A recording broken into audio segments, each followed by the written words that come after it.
네, 오늘 3부는요. 여론조사 이야기 할 건데요. 디오피니언의 이은영 소장님 나오셨습니다. 안녕하세요. 네, 안녕하세요. 반갑습니다. 네, 오랜만에 뵙습니다. 네. 여론조사 요즘 다양한 게 되게 많은데 네. 일단 금요일이니까 어쩔 수 없이 한국갤럽 조사부터 네. 좀 이야기를 해보죠. 대통령 지지율이 크게 올랐습니다. 예, 굉장히 많이 올랐더라고요. 이게 지금 상승폭이 지난주 대비해서 6%포인트 상승을 했거든요. 한국갤럽이 지난 4일에서 6일 전국 만 18세 이상 유권자 1,002명을 대상으로 한 조사인데요. 지난주에 57%였는데 이번에 긍정평가가 63%가 됐어요. 그리고 이제 부정평가는 29%로 지난 한 9월 셋째 주, 넷째 주부터 한 30% 중반대였는데 이게 이제 20%대로 하락을 했습니다.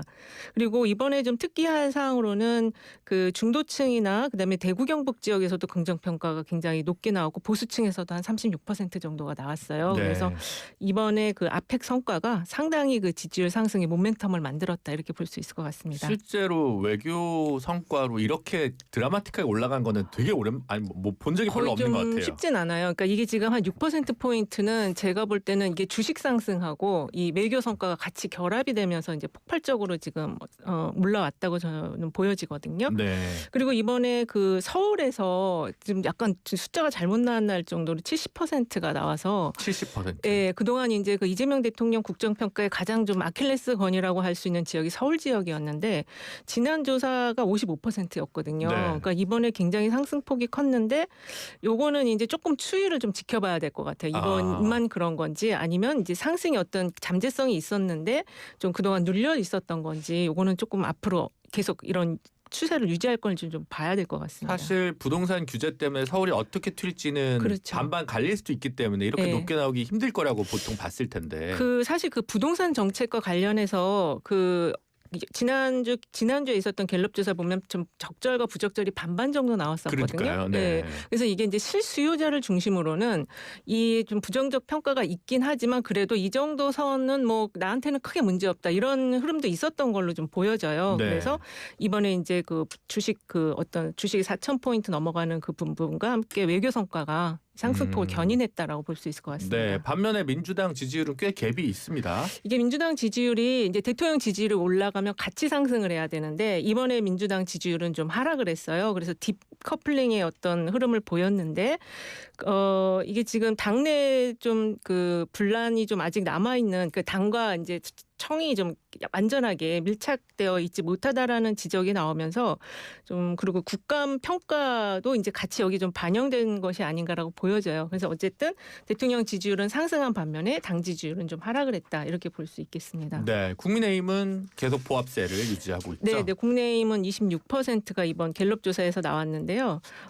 지금 이게 좀 장기 침체에 들어가 있는 상황인 것 같아요. 지금 지방선거를 앞두고 네. 그래서 어떤 획기적인 어떤 모멘텀을 만들어야 될 것 같습니다. 네, 기존에 근데 더 낮았던 시기가 잠깐 있기는 했었는데 여름에 네, 그것보다는 좀 올라오긴 했습니다만 그렇죠. 기존의 전통의 강자에 비해서는 조금 낮은 지지율인 건 분명한 것 같습니다. 예. 이런 상황에서 지금 국민의힘의 그 지지율을 끌어올리기 위한 전략이 있다면 여론조사 전문가로서 소장님이 생각하시기엔 뭐가 포인트가 될까요? 일단은 이제 그 당의 리더가 이걸 이끌어가는 흐름 그리고 지지율을 상승시킬 수 있는 어떤 흐름을 견인을 해야 되는데 지금 장동혁 대표가 이번에 이제 호남 방문했을 때도 별로 성과가 없이 끝났잖아요. 부동산 어떤 그 장세에서도 주도권을 가져가지 못했어요. 그래서 이런 경우에 이제 보통 역대 이제 그 야당이 했던 것들을 보면은 뭐 비대위를 구성하거나 장외로 나가거나 아니면은 이제 본인의 어떤 과오 제일 큰 과오가 저는 이제 윤 전 대통령에 대한 면회 부분인데 이거에 대한 사과를 한다든지 어떤 이런 반전의 계기를 만들어야 되는데 그거 없이 그냥 흐지부지하면서 가다 보니까 좋은 성과를 지금 만들지 못하고 있는 것 같습니다. 네, 알겠습니다. 1당, 2당 얘기했으니까 네. 3당 얘기를 좀 해보죠. 예. 조국혁신당인데 조국혁신당 같은 경우에 사실 내년 지방선거에서 가장 좀 독보적인 자신의 존재감을 나타낼 수 있는 지역을 호남으로 많이 꼽는데 그렇죠. 호남에서 지지율이 그렇게 썩 좋지는 않은 것 같습니다. 이게 지난번 그 재보궐선거에서 그 담양 군수를 승리하면서 상당히 이제 민주당을 이기면서 이렇게 기대감을 모았었는데 그 뒤에 후속적인 어떤 흐름을 만들지는 못했어요. 그리고 조국 대표의 어떤 정치적 무게감이 조금 행동이 조금 빠른 형태로 나타나면서 무게감을 좀 유지시키지 못하는 감이 있었거든요.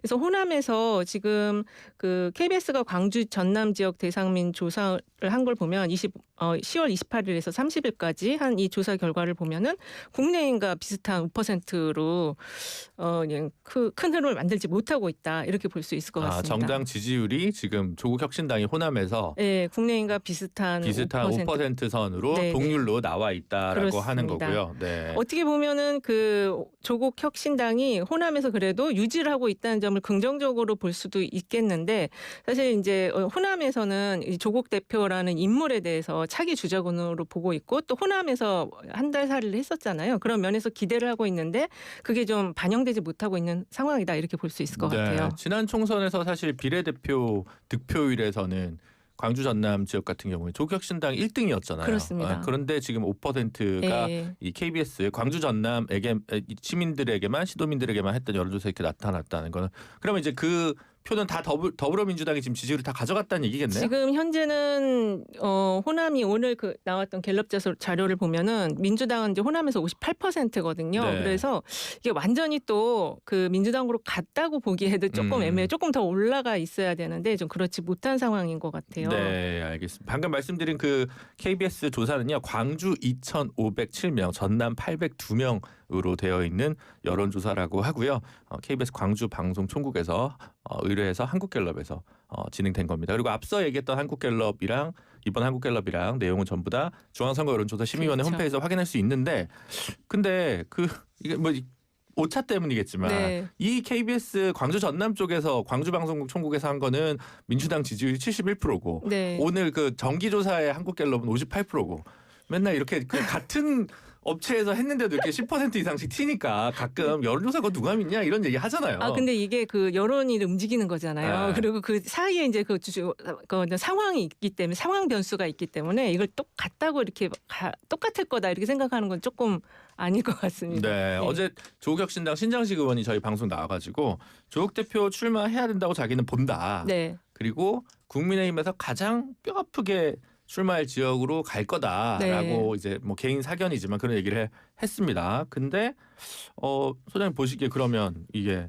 호남이 원래 제일 지지율이 맞는 거였는데 그 호남을 나가는 거. 근데 신장식 의원 메시지는 호남에서 조국 대표가 출마할 것 같지는 않고 네. 그러면 이제 다른 어떤 지역일 거 아닙니까? 뭐 태어난 부산이라든가 그쵸. 뭐 수도권이라든가 어느 쪽에 어떤 카드로 쓰는 게 지금 이 어쨌든 큰 대선 주자니까. 이게 지금 이제 왜냐하면 조국 대표 같은 경우는 대선 후보군으로 분류되는 분이기 때문에 서울시장으로 나오는 거 아니냐 이런 이제 시선도 있었거든요. 근데 이제 그거보다는 민주당에게 해가 되지 않는 선택을 하겠다라고 했기 때문에 그래서 지금 부산시장이 거론이 되고 그 생각을 하고 있는 것 같고 또 그 이번에 보궐선거가 전북에서 있어요. 그래서 혹시 그쪽에서 나오시는 거 아닌가? 선택지가 이제 어디로 갈지 아직 정확하지는 않지만 네. 그쪽도 지금 보고 있는 거죠.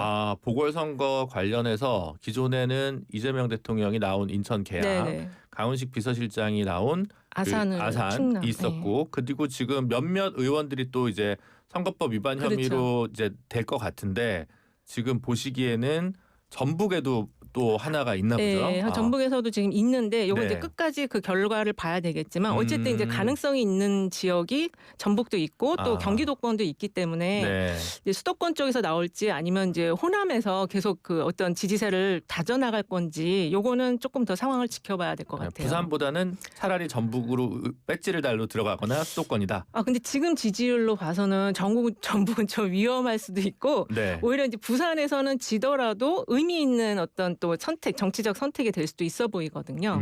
그래서 조금 이제 내부적으로 아마 이제 여러 가지 고민을 하시겠죠. 네, 알겠습니다. 서울시장 얘기도 하셨는데 서울시장 여론조사가 또 새롭게 나온 게 있습니다. 네. 이게 지금 조원 CNI가 스트레이트 뉴스 의뢰 받아서 2일 날 서울 거주 만 18세 이상 성인 남녀 801명을 대상으로 조사를 했어요.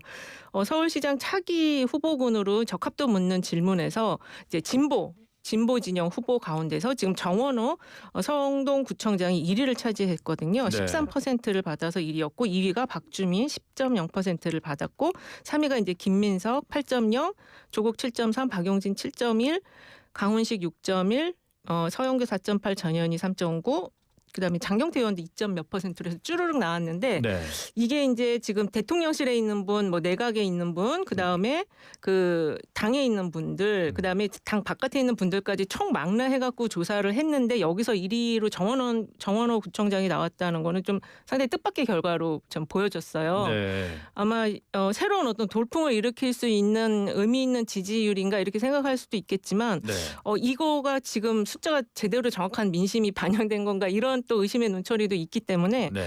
요 다음에 이제 조사들이 굉장히 좀 중요할 것 같습니다. 네. 그때 저는 이제 이게 서울시장 관련 적합도 조사가 지금 되게 많이 있었는데 네, 맞아요. 다 달라요. 그러니까 네. 제 말은 뭐냐면 그 후보군으로 넣어지는 이름이 네, 지난번에는 정원호 구청장이 빠진 조사들도 있고 네, 지금 이번 것도 지금 이름을 자연 응답하는 건 아니었을 거 아니에요. 그렇죠. 보기를 줬죠. 네, 그렇게 했으면 또 이제 누군 난 왜 빠졌어 이렇게 이번 거에 그나마 제일 망라된 거였던 거죠. 네, 그렇죠. 그래서 최근에 그런 적합도 조사 대부분 박주민 의원이 1등으로 나온 게 좀 많았는데 그렇죠. 네. 정원호 구청장이 1등으로 나온 것은 이게 튄 거냐 아니면 다크호스냐. 네, 그런 이제 시각이 있는데 최근에 정원호 구청장이 또 유튜브 관련해서 큰 어떤 대형 구독자 갖고 있는 유튜브 채널에 많이 나와서 인터뷰를 했었기 때문에 인지도는 조금 이제 올라와 있을 수는 있지만 근데 이렇게 정부에 있는 인사들까지 망라해갖고 1위를 나왔다는 거는 다크호스로 봐야 되는데 지금 아직은 그런 분위기는 아닌 것 같거든요. 근데 그 민주당 지지층을 중심으로 봤을 때는 또 꽤 많이 나왔어요. 네. 20.9%가 나와서 일단은 민주당 지지층 내에서는 좀 인지도가 있다. 이 정도로 이번 조사를 좀 보면 될 것 같습니다. 네, 근데 이 조사가 저는 조금 튄다고 생각하는 게 네. 800명이더라고요. 네, 네. 보통 그래도 1000명은 맞추지 않아요? 그러니까 이제 중앙선관위에서 단체장급은 1000명으로 하라고 이제 권고를 하고 있는데 네. 어쨌든 이게 이제 표본조사다 보니까 샘플 수도 중요하긴 하지만 그 나온 결과의 의미를 찾는 게 더 중요한데 네. 1000명을 했으면 조금 더 우리가 네. 다크호스인가 보다 이렇게 생각했을 수도 있겠죠. 네, 이게 저는 그 부분이 조금 네. 아무도 얘기를 안 하는데 저희가 얘기하고 있습니다. 800명이라서 약간 이거 신뢰도가- 뭐지? 아니, 되게 작은 기초자치단체면 그렇죠. 그 샘플수 모집이 어렵기 때문에 800명을 충분히 이해할 수 있는데 서울시인데 왜 이거를 800명으로 했을까? 1000명을 했었어야 됐죠. 네, 사실은. 그런 부분이 네. 좀 있는 것 같습니다. 그리고 어쨌든. 이게 그 정원호 구청장이 보기문항에 들어가 있는 것도 있고 또 없는 것도 있어서 사실 이제 서울 시민들께서는 좀 혼란스러울 수도 있을 것 같아요. 정말 나오는 후보가 맞냐 이렇게 생각하실 수도 있을 것 같거든요. 네. 근데- 그러면 여기서는 지금 1등 정원호, 2등 박주민, 3등 김민석, 4등 조국, 예. 5등 박용진, 6등 예. 강훈식이면 네. 강훈식 비서실장이 제일 타격을 많이 입은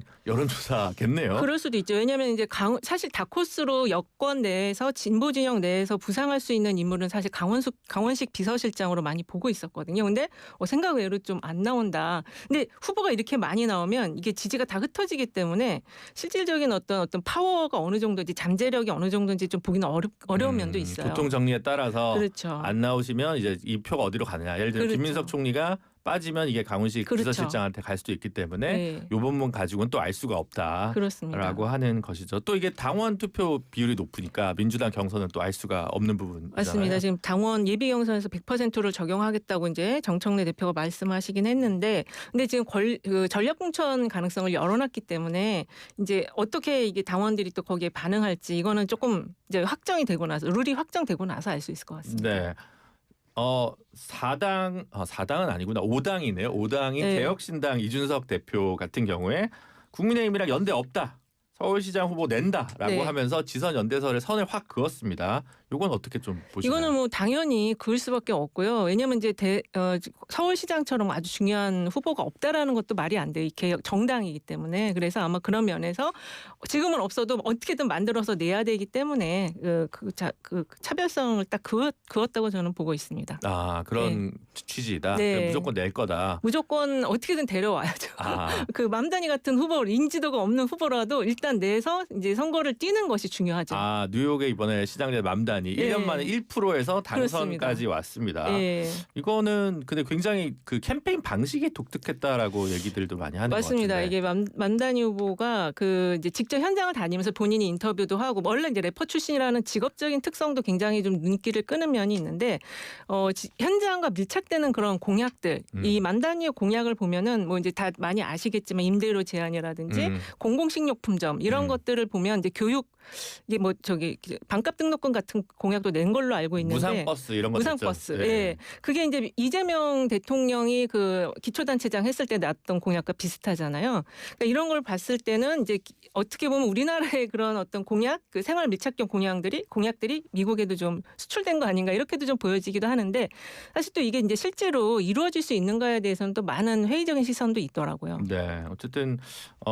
우간다 출생, 네. 인도계, 예, 그리고 와이프분은 그 시리아였나요? 그쪽 네, 분이고, 그렇습니다. 데이팅 앱에서 만났고, 네.